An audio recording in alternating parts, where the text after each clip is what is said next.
자, 이제 184페이지 올까요? 184.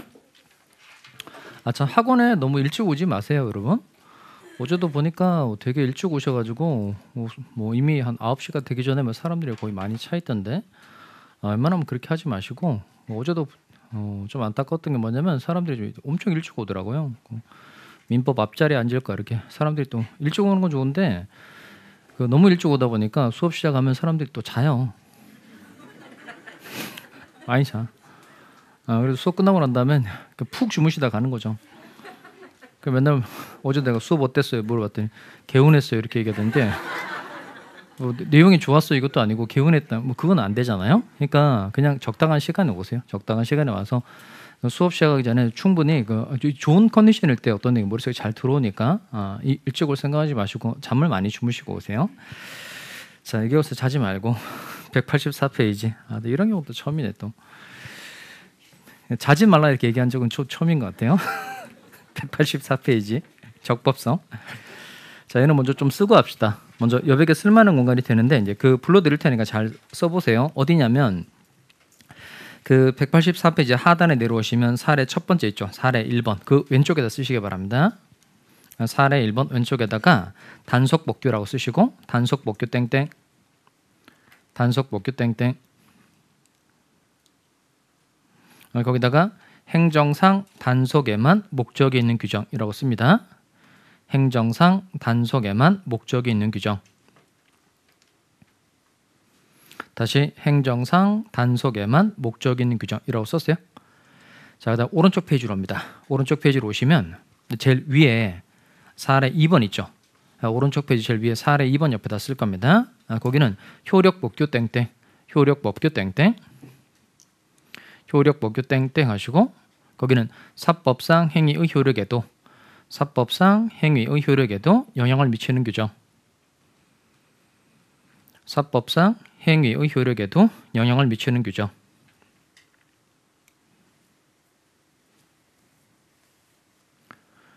자, 그렇게 쓰셨어요? 썼으면 이제 그렇게 펜 놓고 칠판 옵시다. 지금 보려고 하는 건 적법성이에요. 그러면 아까 확정은 언제까지 확정할 수 있으면 된다 그랬죠? 이행기까지 확정할 수 있으면 된다. 확정 통과됐을 때 그 다음 검토하는 게 가능성이죠. 그럼 가능하냐 불가능하냐는 언제를 기준으로 판단한다 그랬죠? 법률행위 성립 당시. 그러니까 한 번 더 복습합시다. 이렇게 법률행위 성립 당시를 기준으로 그 전에 불가능하게 된 게 무슨 불능이죠? 원시효불능. 원시효불능은 유효 무효? 무효.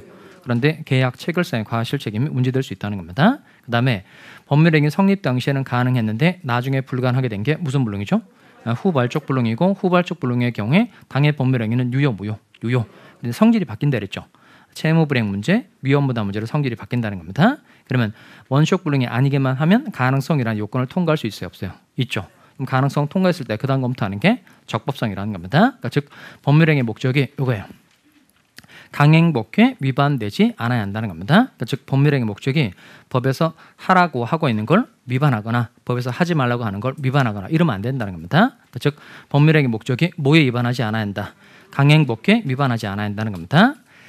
자, 그런데 이 강행법규의 종류가 두 가지 있다는 거예요. 하나가 단속법규, 하나가 효력법규인데 먼저 단속법규부터 여러분 쓴 거 한번 읽어봅시다. 단속법규는 뭐라고 썼죠?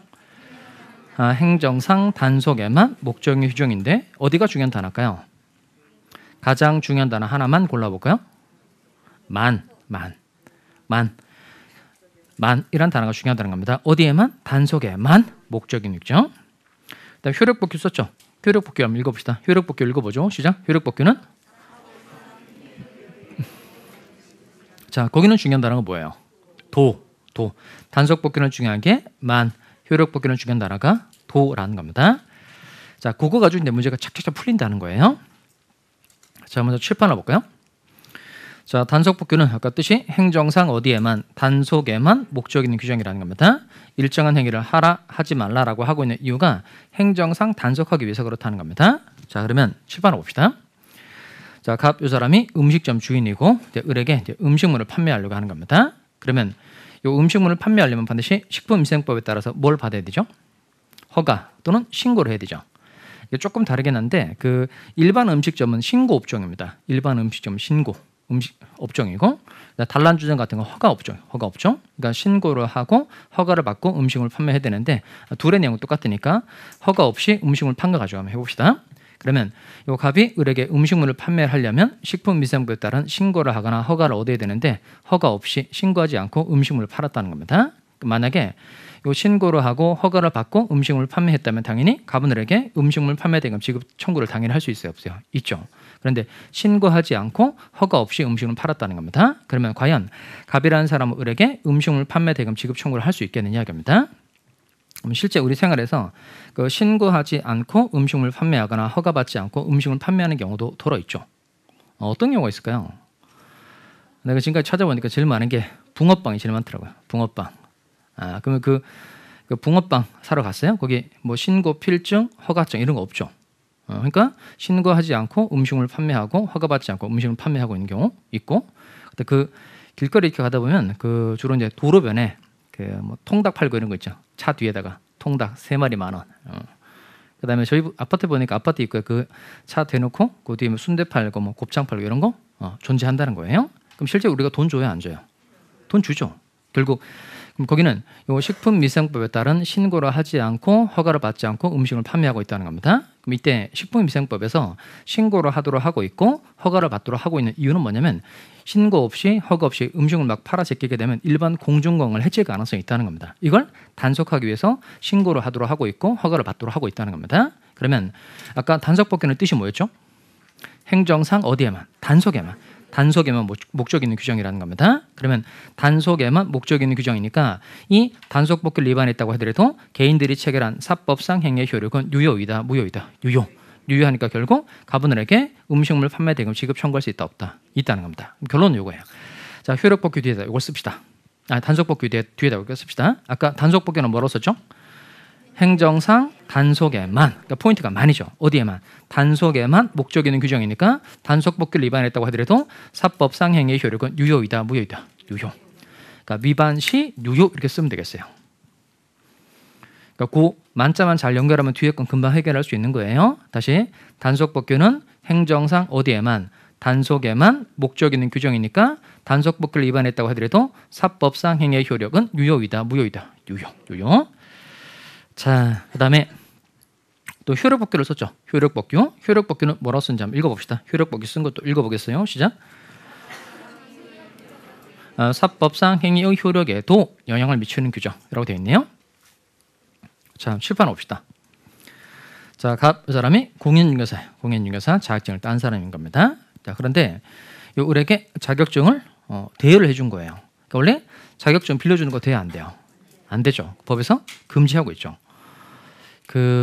좀 이게 약간 몇 해 된 얘기긴 한데 전에 한번 이런 질문을 수강생이 했어요. 그 학생 부평 수강생 같은데 어쨌든 자격증 땄단 말이에요. 자격증 땄는데 합격하고 난 다음에 저를 찾아와가지고 이제 뭐라고 얘기했냐면 교수님 자격증 빌려주고 얼마 받으면 돼요? 이렇게 얘기한 거예요.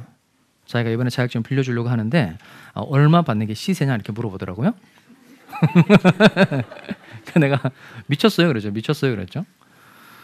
그랬더니 안 되는 건 아는데 자기가 자격증을 빌려주고 사무실에 나가 있겠다는 거예요. 나가 있으니까 자격증 가지고 정말 장난질 치고 이런 거 자기가 충분히 막을 수 있어서 빌려주기로 마음 먹었다는 거예요. 그래서 내가 그랬죠. 까막눈이요? 그랬죠.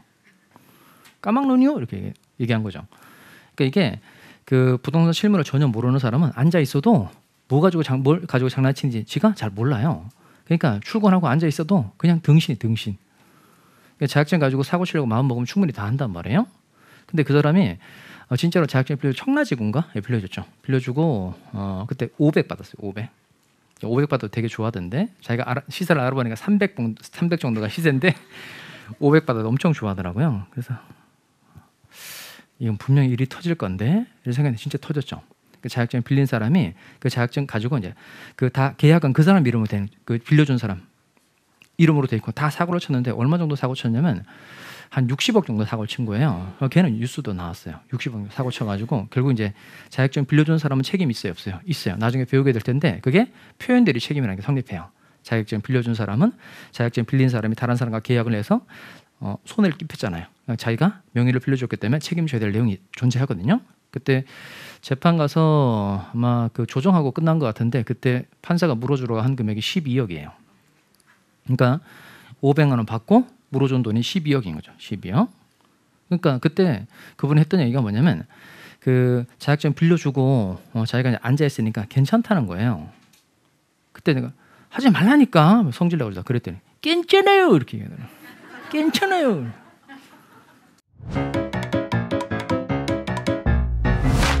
에듀윌 유료 회원만의 명품 교수 서비스.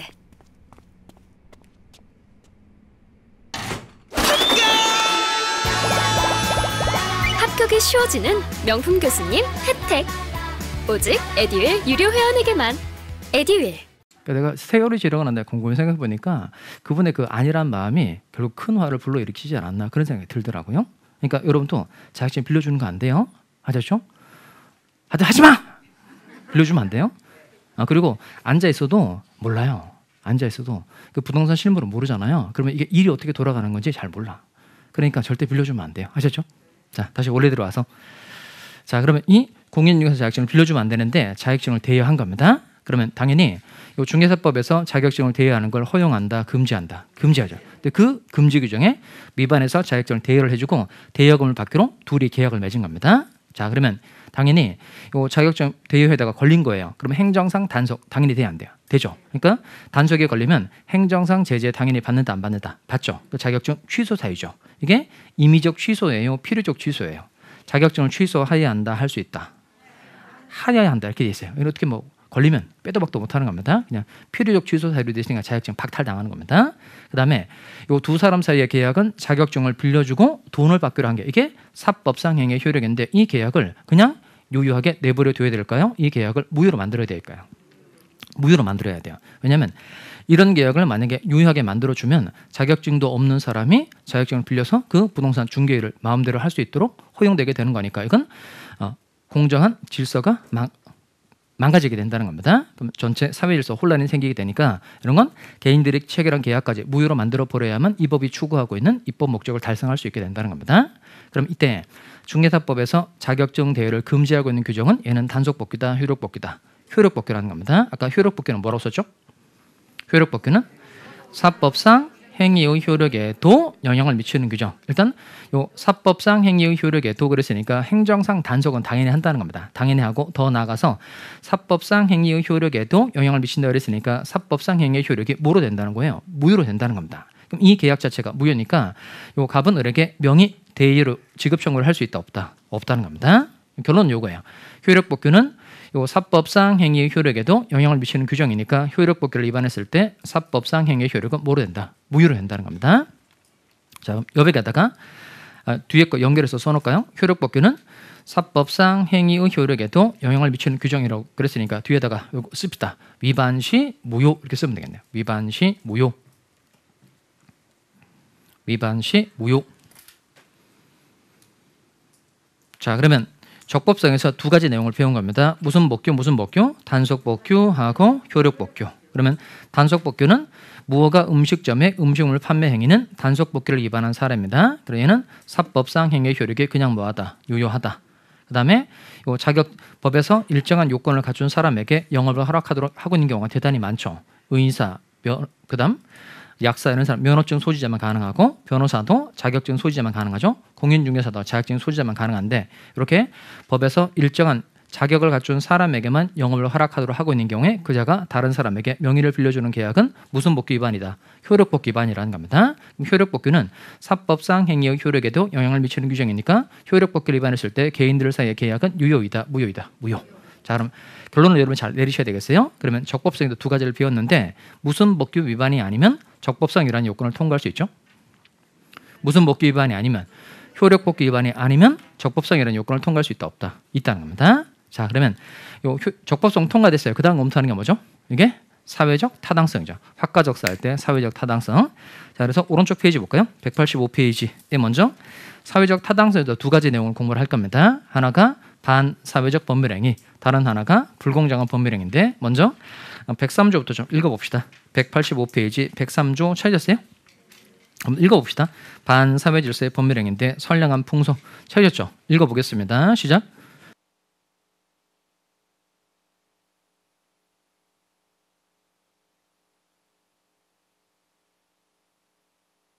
자, 출판 볼까요? 자, 일단 반사회적 법률행위는 103조라는 거 조문을 좀 기억합니다. 또 워낙 많이 듣다 보면 나중에 기억되게 될 텐데 어쨌든 이 조문의 숫자 중에 좀 외우세요라고 하는 거 좀 신경을 써서 외우기 바랍니다. 반사회적 법률행위는 몇 조라고요? 103조. 자, 그럼 칠판 보고 자, 조문 이렇게 띄워놓을 테니까 큰 소리 한번 읽어봅시다. 선량한 풍소 읽어보겠어요. 시작. 선량한 풍소 기타 사회 질서에 위반한 사항을 내용으로 하는 법률행위는 무효로 한다. 무효로 한다 딱 끝나죠. 자, 요거하고 이제 비교를 해야 될 게 108조 통정호의 표시인데 여러분 책으로 192페이지 잠깐 갔다 금방 오겠어요. 자, 192페이지 잠깐 갔다 옵니다. 192페이지로 오시면 거기는 통정호의 표시라고 해서 108조가 있죠. 108조 1항 한번 읽어볼까요? 상대방과 같이 한번 읽어봅시다. 시작. 상대방과 뭐로 한다? 무효로 한다고 되죠. 무효로 한다. 그 다음 2항 보니까 전항의 의사표시의 무효는 누구에게 대항하지 못한다. 선의의 제3자에게 대항하지 못한다는 겁니다. 거길 밑줄 할까요? 선의의 제3자에게 대항하지 못한다 밑줄 하시고 이건 상대적 무효라고 쓸까요? 상대적 무효. 자, 무효 중에서 무효를 가지고 선의의 제3자에게 대항하지 못하는 걸 상대적 무효라고 하고 무효로서 선의의 제3자에게도 대항할 수 있는 건 절대적 무효라고 말합니다. 이 두 가지를 좀 잘 구별하셔야 돼요. 자, 그러면 통정호의 표시는 무효인데 선의의 제3자에게 대항하지 못하니까 얘는 무슨 무효죠? 상대적 무효. 다시 원래대로 되돌아올까요? 185페이지 원래대로 와서 103조는 선량한 풍소 기타 사회 질서에 위반한 사항을 내용으로 하는 법률행위는 무효로 한다고 딱 끝나죠. 그러니까 뒤에 무효로서 선의의 제3자에게 대항하지 못한다라는 말이 있어요, 없어요? 없어요. 그러니까 없다는 건 얘는 무효를 가지고 선의의 제3자에게도 대항할 수 있다, 없다, 있다는 겁니다. 이런 걸 절대적 무효라고 그래요. 무효 동그라미 하고 절대적 무효라고 씁시다. 자, 그리고 선량한 풍소 기타 사회 질서 이렇게 돼 있죠. 선량한 풍소 기타 사회 질서. 그럼 칠판 오시면 그 선량한 풍속이라는 건 뭐예요? 선량한 풍속. 선량한 풍속 그러면 하여튼 그 정확하게 말로 표현하기는 좀 어렵긴 하지만 머릿속에 떠오르는 게 있죠. 선량한 풍속 그러면 그려지는 거 있죠. 그게 선량한 풍속이에요. 그다음에 사회 질서. 사회 질서는 뭐예요? 사회 질서. 사회 질서 이렇게 떠오르는 게 있죠. 그게 사회 질서. 그러면 이게 선량한 풍속 기타 사회 질서라고 돼 있는데 그럼 선량한 풍속하고 사회 질서 두 가지 중에는 뭐가 더 높은 개념일까요? 선량한 풍속이 높은 개념이다. 사회 질서가 높은 개념이다. 사회 질서가 높은 개념이죠. 예를 들어서 살인, 상해, 폭행, 협박, 기타 범죄를 저지른 자는 처벌한다. 이런 규정이 있다고 칩시다. 그러면 살인, 상해, 폭행, 협박 이런 거 다 통틀어 말할 때 뭐라 그래요? 범죄라 그러죠. 그러니까 기타 뒤에 있는 게 높은 개념이고 기타 앞에 있는 건 예시가 되는 겁니다. 거기다가 바로 필기를 좀 해놓을까요? 사회 질서에다가 상위 개념이라고 씁시다. 사회 질서에다가 상위 개념. 그다음 선량한 풍속에다가는 예시라고 쓸까요? 선량한 풍속은 사회 질서의 한 예시가 되는 겁니다. 자, 이렇게 법률행위의 내용이 사회 질서에 반하는 경우를 반사회적 법률행위라고 한다는 겁니다. 얘는 몇 조에서 규정하고 있다고요? 103조. 조문 다시 한번 읽어보겠어요? 선량한 풍속 다시 읽어봅시다. 시작. 선량한 풍속 기타 사회 질서에 위반한 사항을 내용으로 하는 법률행위는 무효로 한다. 내용 동그라미 하고 법률행위 내용과 똑같은 단어가 두 자 있죠. 그게 뭐죠? 목적. 법률행위의 목적, 법률행위 내용 똑같은 말입니다. 자, 밑에 보니까 또 746조가 나오는데 찾았어요? 746조. 그게 불법 언행급여라고 되어 있죠. 먼저 조문을 좀 쭉 눈으로 읽어봅니다. 읽어보세요.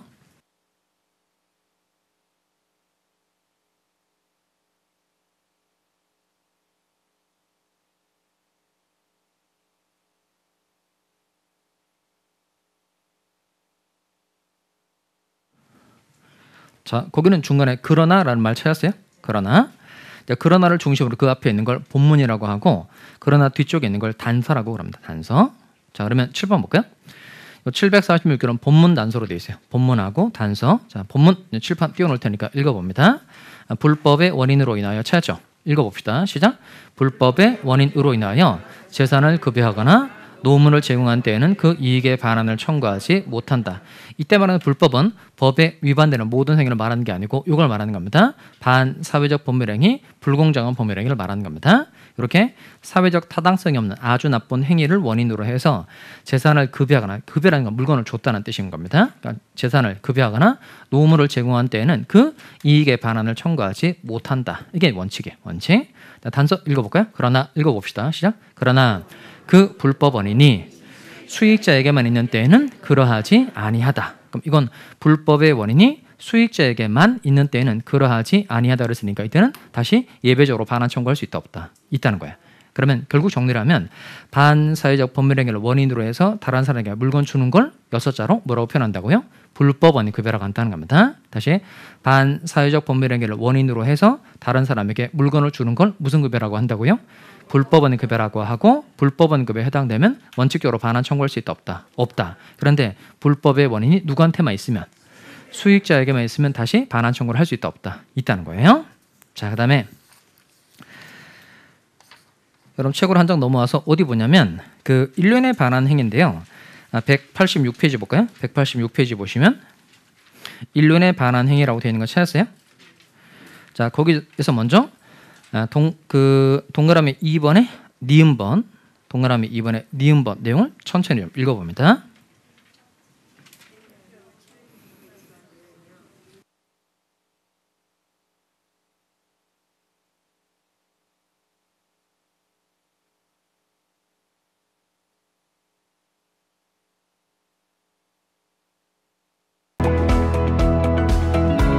아무리 유명하시더라도 저랑 공부 스타일이 안 맞으면 그냥 안 맞더라고요. 에듀 유료회원이면 교수님들을 고를 수 있으니까 과목별로 나만의 드림팀을 만든 느낌? 저랑 꼭 맞는 교수님을 선택할 수 있었던 게 합격 비법이었던 것 같아요. 자, 여기서 이제 볼 건 뭐냐면 요 반사회적 법률행위 뭐 판례도 엄청 많은데 뭐 사회질서에 반하는 행위와 관련해서 뭐 범죄가 주로 되는 거, 정의관념에 반하는 행위, 인륜에 반하는 행위, 생존의 기초가 되는 재산의 처분 행위, 지나치게 사행적인 행위, 불공정한 법률 행위 내용이 많은데 이 중에 이 반사회적 법률 행위 가장 대표적인 사례, 첩계약 사례를 좀 보도록 하겠습니다. 칠판을 볼까요? 첩계약 사례. 자, 이 첩계약 사례가 사실관계는 별로 좋지는 않은데 여러 법적으로 담고 있는 논점이 대단히 많아요. 자, 먼저 갑, 이 사람 남편이고 이제 을은 법률상 처예요. 이렇게 둘이 부부지간이라는 겁니다.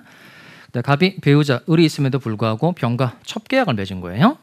그럼 첩계약을 맺은 사람 누구죠? 갑하고 병 둘이 첩계약을 맺은 겁니다. 그다음에 갑이라는 사람이 병이라는 사람에게 건물을 증여해 준 거예요. 그러니까 첩계약을 맺고 그 대가로 갑이 병이라는 사람에게 건물을 증여해 줬다는 겁니다. 자, 여기 이제 첩계약 사례인데 하나씩 좀 꼼꼼히 좀 따져봅시다. 그러면 이 첩계약은 얘는 유효예요, 무효예요? 무효죠. 그럼 이때 이 첩계약을 하고 건물을 증여해주고 병 앞으로 등기가 됐는데 첩계약 이건 사회질서에 반한 거죠. 첩계약은 대한민국의 어떤 사회질서를 무너뜨리는 거죠? 이게 일부 일처제죠. 일부 일처제. 그럼 일부 일처제 근간을 무너뜨리는 행위니까 사회질서에 반하는 행위라서 이건 이렇게 부른다는 겁니다. 법률행위 내용이 사회질서에 반하니까 이렇게 표현한다는 겁니다. 읽어볼까요? 무슨 행위? 반사회적 법률행위. 그럼 당연히 이 첩계약은 반사회적 법률행위에 해당되니까 이 계약은 당연히 유효이다, 무효이다, 무효. 근데 본처가 첩계약에 대해서 사전에 동의를 해줬어요. 바람 피도 된다. 사전에 첩계약에 대해서 동의를 해줬다는 겁니다. 그러면 이 첩계약은 유효가 돼요? 이때도 무효가 돼요? 당연히 무효가 되죠. 이 첩계약은 본처의 사전 동의가 있든 없든 첩계약은 항상 유효이다, 무효이다, 무효. 자, 그다음에 이 첩계약에 기해서 갑이 병이라는 사람의 건물을 증여해줬다는 겁니다. 어제 또 질문 받은 건 뭐냐면 그래서 첩계약이 이해가 되는 건 맞는데 그럼 첩계약을 하면 갑이 형한테 무조건 건물을 주는 거예요? 이렇게 물어보던데. 근데 해마다 이런 사람 생기대. 해마다. 그 판례 제가 아는 판례를 다 소개해줬죠. 원래는 처음에는 뭐 그냥 바로 건물 사주진 않죠. 처음에 뭘 사줘요? 처음에는 맛있는 거 사줘요. 맛있는 거 사주고 그다음 뭐 사줘요? 작은 것부터 시작하잖아요. 그다음 이제 뭐 귀걸이 목걸이 이런 거 사주죠. 그다음 뭐 사줘요? 그다음에 가방 사주고 그다음 뭐 사줘요? 그다음에 차 사주고 그다음 뭐 사줘요? 옷 비싸게 한 채 주고 그러잖아요. 그러니까 다 이제 그런 거예요. 그 중에 이제 대표적인 거 하나 뽑아온 겁니다. 그러면 이때 요 첩계약에 의해서 갑이 병한테 건물을 증여줬다는 겁니다. 자, 그러면 이때 첩계약은 아까 유효이다, 무효이다, 무효. 그러면 첫 계약이 사회 질서에 반하는 계약이라 무효라는 겁니다. 그러니까 무효는 처음부터 아무런 효력이 없는 걸 무효라고 그래요. 그러면 갑이라는 사람은 너랑 체결한 첫 계약이 무효니까 다시 건물을 나한테 돌려줘 이렇게 반환 청구할 수 있어요, 없어요? 반환 청구할 수 있도록 해야 돼요, 없도록 해야 돼요? 없도록 해야 되죠. 만약에 반환 청구할 수 있다 잃어버리면 어떤 일이 생길까요? 반환 청구할 수 있다 잃어버리면 그 첫 계약을 맺고 건물 하나 주고 무효 주장해서 건물을 되돌려받고 또 다른 사람하고 첫 계약 맺고 건물 줬다가 또 돌려받고 그다음 또 첫 계약 맺고 줬다가 또 돌려받고 그 오피스텔 한 채만 있으면 뭐 다 할 수 있다는 뜻이 되잖아요. 그러니까 첫 계약은 사회 질서의 근간을 무너뜨리는 아주 나쁜 일을 저지른 거니까 요 갑이라는 사람에게 불이익을 주기 위해서 만든 게 그게 불법 원인 급여 규정이에요. 불법 원인 급여. 그럼 좀 전에 불법 원인 급여가 몇 조였었죠? 746조. 그게 본문 단서로 되어 있는데 본문 다시 한번 읽어볼까요? 746조 본문 불법의 원인으로 인하여 재산을 급여하거나 노무를 제공한 때에는 그 이익의 반환을 청구하지 못한다. 그러니까 즉 불법 원인 급여 746조 본문이 적용되면 원칙적으로 반환 청구할 수 있다 없다? 없다는 겁니다. 단서 그러나 그 불법 원인이 누구에게만 있는 때에는 수익자에게만 있는 때에는 반환 청구를 할 수 있다는 겁니다. 그럼 칠판을 보시면 자 지금 첫 계약을 한 사람은 누구예요? 첫 계약을 한 사람은 갑과 병. 그런데 불법 원인 급여를 한 사람은 누구죠? 불법 원인 급여를 한 사람은 한 사람이다, 두 사람이다? 한 사람이죠. 그러니까 첫 계약을 한 사람은 계약을 맺은 사람은 갑과 병 두 사람이지만 요 건물은 누구한테만 준 거예요? 갑이 병이라는 사람이가 줬다는 겁니다. 요 건물을 증여준 걸 아까 6자로 뭐라고 표현한다? 불법 원인 급여라고 한다는 겁니다. 그럼 이때 요 불법 원인 급여를 기준으로 하면 갑의 이름 뭘까요? 그러니까 갑은 물건을 준 사람이니까 이건 표현할 때 이렇게 표현합니다. 물건 준 사람을 급여자 이렇게 말하고 그다음 요 병은 물건을 받은 사람이니까 얘는 수익자라 그래요.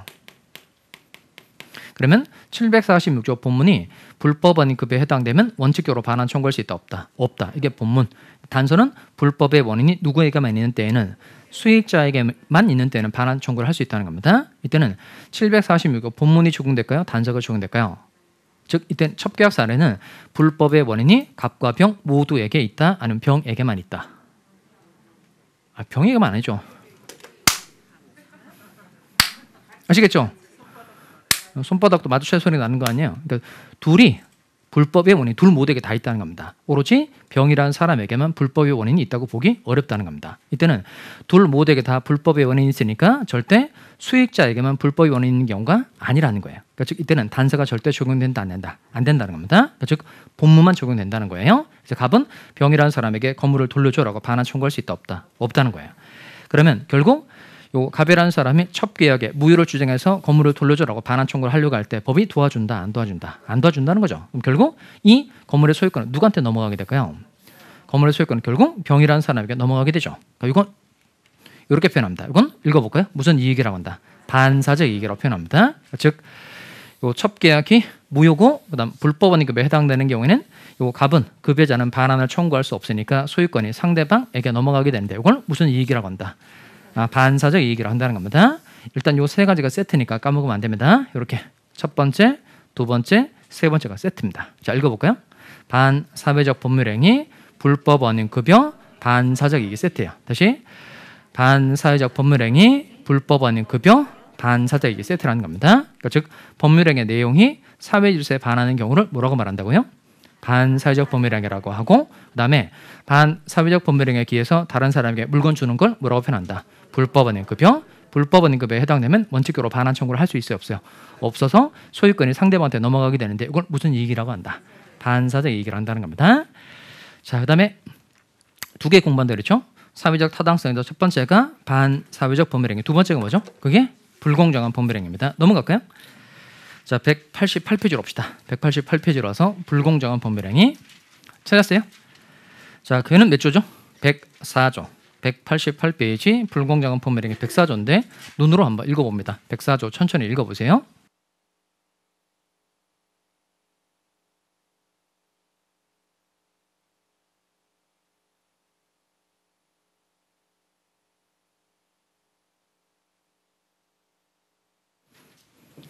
자, 이는 불공정한 법률행위, 다른 말로 폭리행위라고도 그래요. 폭리행위. 그것도 써놓을까요?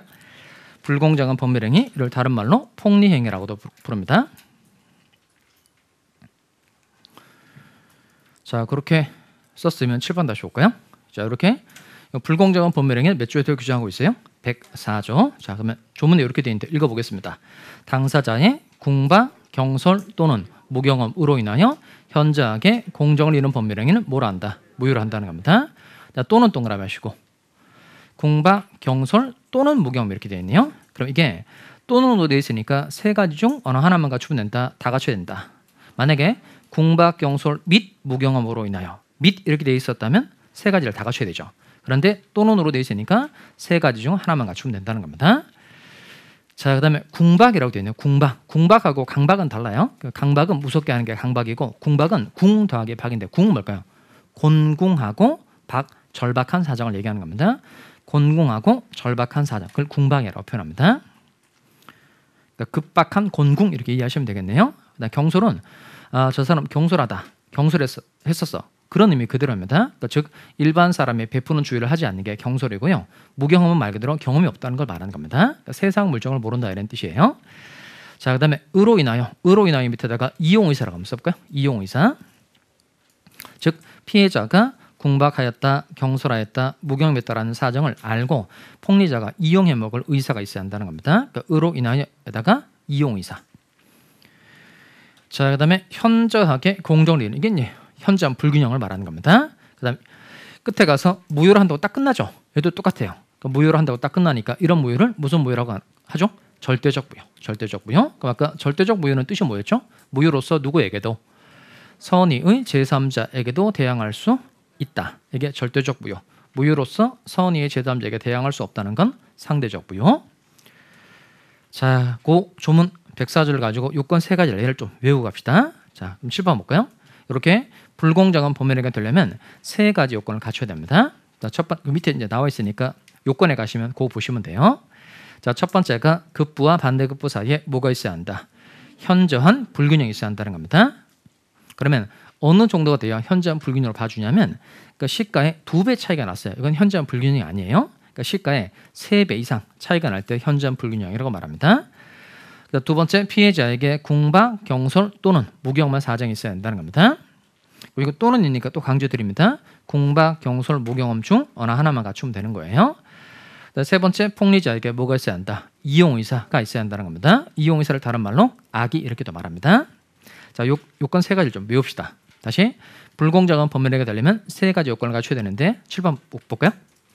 자, 첫 번째 요건이 급부와 반대급부 사이에 뭐가 있어야 한다? 현저한 불균형이 있어야 되고, 두 번째 피해자에게 궁박, 경솔 또는 무경험한 사정 중 어느 하나가 있어야 되고, 세 번째 폭리자에게는 뭐가 있어야 한다? 이용의사가 있어야 한다는 겁니다. 자, 요 불공정한 법률행위 대표적인 사례가 하나 있으니까 잘 따라오세요. 자, 7번 봅시다.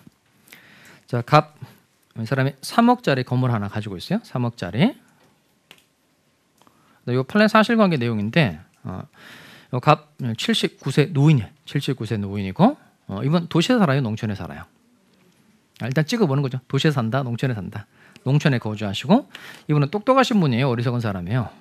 어리석은 사람입니다. 어리석은 사람. 제가 어리석다한 게 아니고 판결 내용에 나와요. 갑 노인은 평소에 어리석은 사람인 것으로 인정됨으로 이런 내용이 나옵니다. 갑 노인은 대단히 유명한 사람이에요. 이분은 대법원 판례를 남기고 돌아가신 분이거든요. 대법원 판례를 남기고. 여러분 죽을 때까지 대법원 판례 남길 수 있을까요?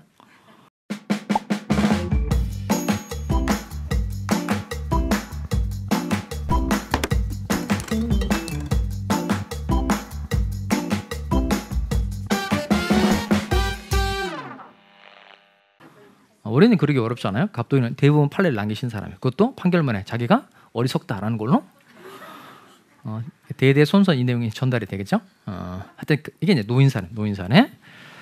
자, 갑 노인이 이제 3억짜리 건물을 가지고 있는데 을이라는 사람이 이제 갑 노인이 평생 농사만 짓고 세상 물정을 잘 모르는 사람이니까 당신이 가지고 있는 건물의 시가로 무려 1억 원이나 됩니다. 이렇게 얘기를 한 거예요. 시가로 무려 1억 원이나 됩니다라고 얘기를 한 거예요. 갑 노인이 이제 세상 물정을 잘 모르는 사람이니까 1억 원이 큰 돈인 줄 알고 덜컥 계약을 체결한 겁니다. 그리고 계약 체결한 날 계약금적으로 1,000만 원을 준 거예요. 그다음에 을이라는 사람이 바로 계약 체결한 바로 다음 날 중도금을 지급한 거예요. 이게 포인트예요. 그러면 을이 보통 계약을 체결할 때 매수인은 매매 계약을 체결하고 계약금 주고 시간제 간격을 두고 중도금 주고 또 시간제 간격을 두고 잔금 주고 보통 이렇게 계약을 하잖아요. 그런데 을이라는 사람이 바로 다음날 계약금 지급한 바로 다음날 중도금을 지급한 이유는 뭘까요? 중도금을 지급한 이유는 이제 그걸 이제 정확하게 표현하는 게 중요한데, 그럼 매매 계약을 체결하고 난 다음에 계약금을 준 사람은 계약금을 포기하고 계약을 해지할 수 있어요, 없어요? 있죠. 그런 건 무슨 해지라고 그러죠? 열자. 그다음에 계약금을 받은 사람도 계약금의 2배를 물어주고 계약을 해지할 수 있죠. 그것도 무슨 해지라고 하죠? 열자. 그게 해약금에 의한 계약 해지라고 그래요. 무슨 해지? 해약금에 의한 계약 해지. 근데 이 해약금에 의한 계약 해지는 언제까지만 할 수 있는 거냐면 이행에 착수할 때까지만 할 수 있어요. 그러니까 당사자 일방이 이행에 착수할 때까지만 해약금에 의한 계약 해지를 할 수 있는데, 이행 착수의 대표적 예가 이게 중도금 지급이에요. 그러면 중도금 지급해버리면 이행에 착수한 거니까 더 이상 해약금에 의한 계약 해지를 할 수 있다 없다? 없다는 거예요. 그러니까 이 갑도인이 1억 원의 계약을 체결했다는 거, 원래 3억짜리인데 1억 원에 더 싸게 계약을 체결했다는 거예요. 그러면 계약금주로 받은 돈이 1,000만 원이죠. 1,000만 원에 2배를 물어주고 2,000만 원 물어주고 계약을 해지할 수 있는데, 중도금을 지급해버리면 더 이상 갑도인은 해약금에 의한 계약 해지를 할 수 있다 없다? 없다는 겁니다. 그래서 요 해약금에 의한 계약 해지를 못하도록 하기 위해서 중도금을 바로 다음날 지급한 거예요. 그래서 결국 갑도인은 3억짜리 건물에 대해서 을에게 소유권 이전 등기를 해줬고, 을도 도합 1억 원의 돈을 갑에게 준 겁니다. 그러면 3억짜리 건물을 너무 헐값에 싸게 판 거죠. 이런 걸 불공정한 법률행위라고 한다는 겁니다. 그럼 이때 불공정한 법률행위를 기준으로 하면 요 갑의 이름 뭘까요? 갑은 피해를 본 사람이니까 피해자 이렇게 말하면 되고, 얘는 폭리자 이렇게 표현한다는 겁니다. 그럼 좀 전에 불공정한 법률행위가 되려면 3가지 요건을 갖춰야 되겠죠. 그 3가지 요건은 뭐죠? 일단 첫 번째, 급부와 반대급부 사이에 뭐가 있어야 한다? 현저한 불균형이 있어야 되고, 다시 써드릴까요? 그러면 다시 첫 번째 요건이 급부와 반대급부 사이에 뭐가 있어야 한다? 현저한 불균형이 있어야 되고, 두 번째, 피해자에게는 어떤 사정이 있어야 돼요? 공바, 경솔 또는 무경험한 사정 중 어느 하나가 있어야 되고, 세 번째, 폭리자에게 뭐가 있어야 한다? 이용 의사가 있어야 한다 그랬죠. 자, 그럼 칠판 볼까요? 자, 먼저 현저한 불균형이 있어요 없어요?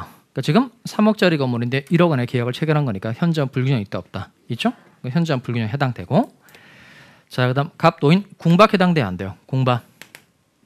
그러니까 갑도인이 이 건물을 1억 원에 팔 수밖에 없는 급박한 쪼들리 미는 거, 궁박한 사정이 있어요 없어요? 없죠. 그러니까 궁박은 해당되지 않고, 그다음 경솔 해당돼야 안 돼요.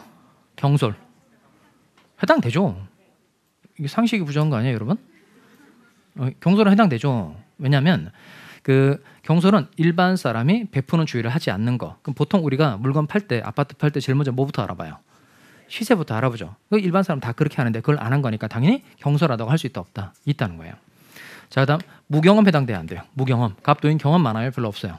이게 포인트죠. 그러니까 농촌에 거주하면서 어리석은 사람이니까 세상 물정을 잘 안다 모른다? 모르죠. 그러니까 이건 무경험 당연히 해당된다는 겁니다. 그럼 두 번째 요건이 궁박, 경솔 또는 무경험 사정 중 어느 하나만 갖추면 되는데 2가지를 갖춘 거니까 두 번째 요건도 통과된 거죠.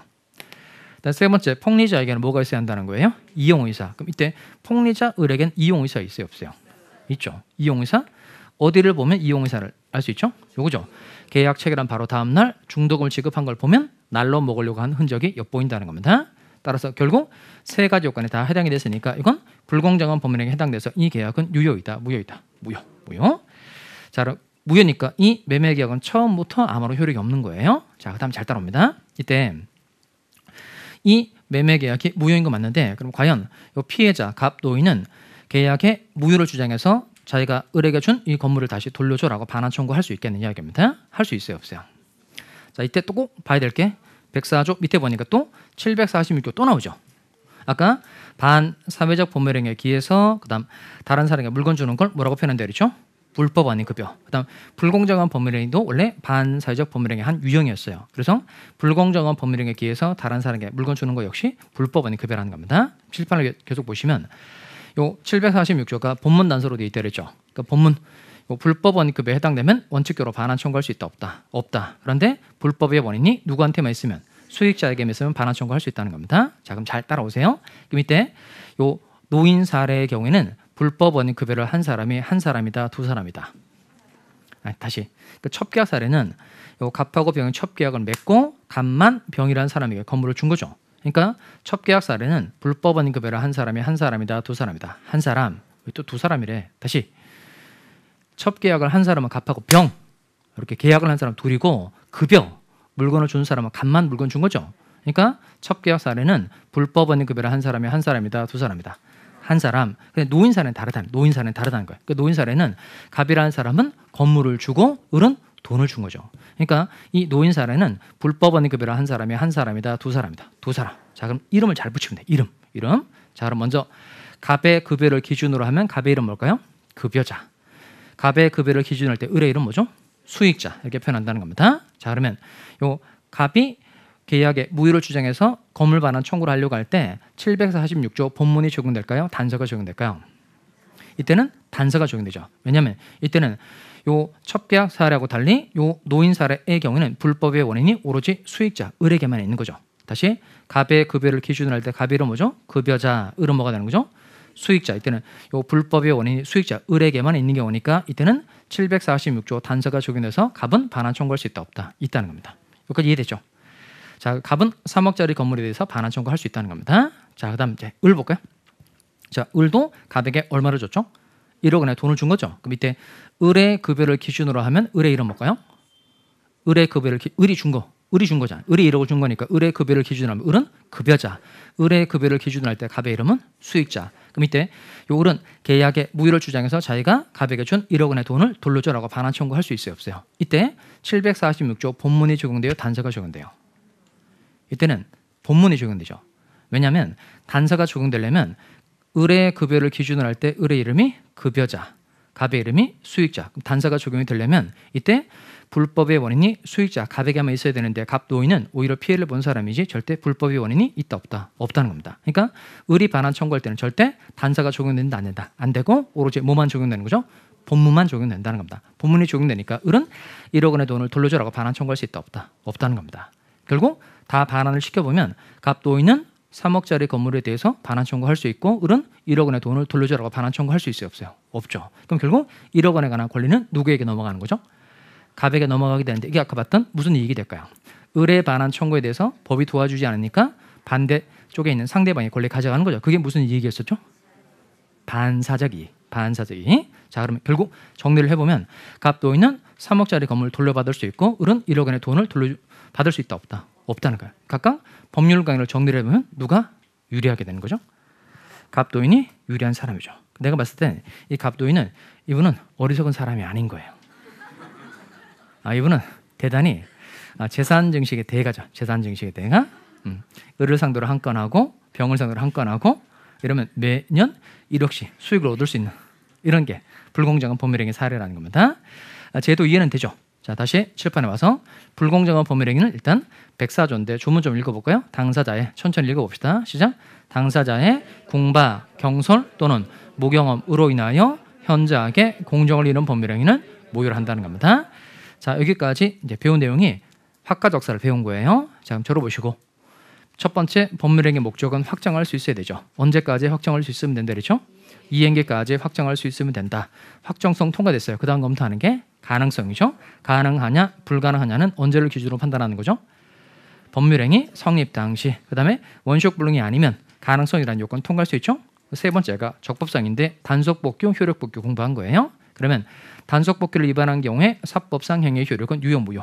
유효. 효력복규를 위반한 경우에는 무효.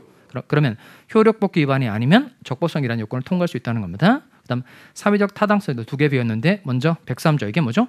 반사회적 법률행위. 104조가 불공정한 법률행위. 그다음에 요 반사회적 법률행위와 불공정한 법률행위에 기초해서 다른 사람에게 물건 주는 게 무슨 급여라고요? 불법 원인 급여. 그러면 불법 원인 급여에 해당되면 원칙적으로 반환 청구할 수 있다, 없다? 없다. 그런데 불법의 원인이 누구에게만 있으면 수익자에게만 있으면 반환 청구할 수 있다는 겁니다. 자, 여기까지 하고 좀 쉬었다가 계속 보도록 하겠습니다.